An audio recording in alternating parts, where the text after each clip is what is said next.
Olá, pessoal! Hoje vamos aprender inglês com o livro Sherlock Holmes, A Escândalo em Bohemia.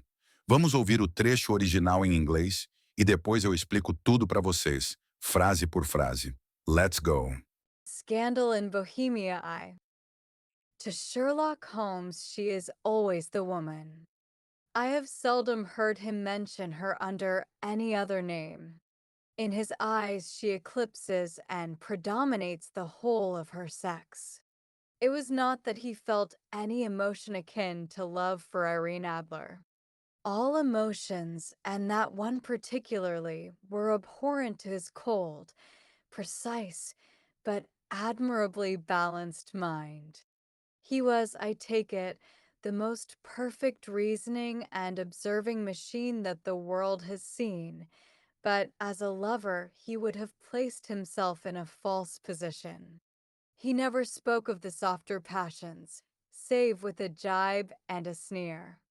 They were admirable things for the observer, excellent for drawing the veil from men's motives and actions.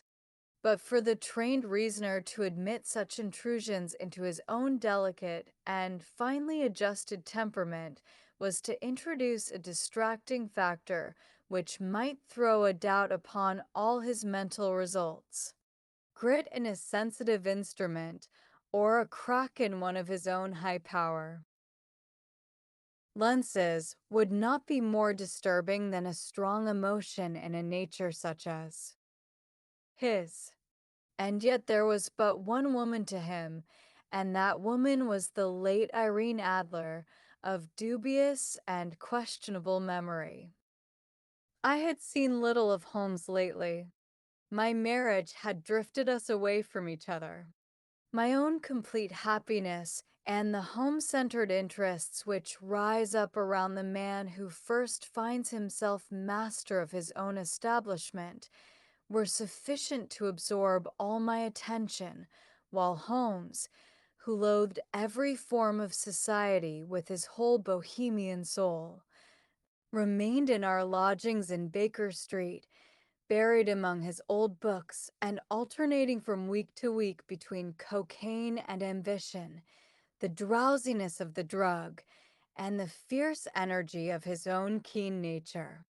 He was still, as ever, deeply attracted by the study of crime, and occupied his immense faculties and extraordinary powers of observation in following out those clues, and clearing up those mysteries which had been abandoned as hopeless by the official police. From time to time, I heard some vague account of his doings, of his summons to Odessa in the case of the Trepoff murder of his clearing up of the singular tragedy of the Atkinson brothers at Trincomalee, and finally of the mission which he had accomplished so delicately and successfully for the reigning family of Holland. Beyond these signs of his activity, however, which I merely shared with all the readers of the daily press, I knew little of my former friend and companion. Agora vamos analisar frase por frase, ok?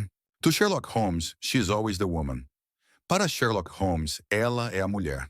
Ou seja, a mais importante, a que se destaca entre todas.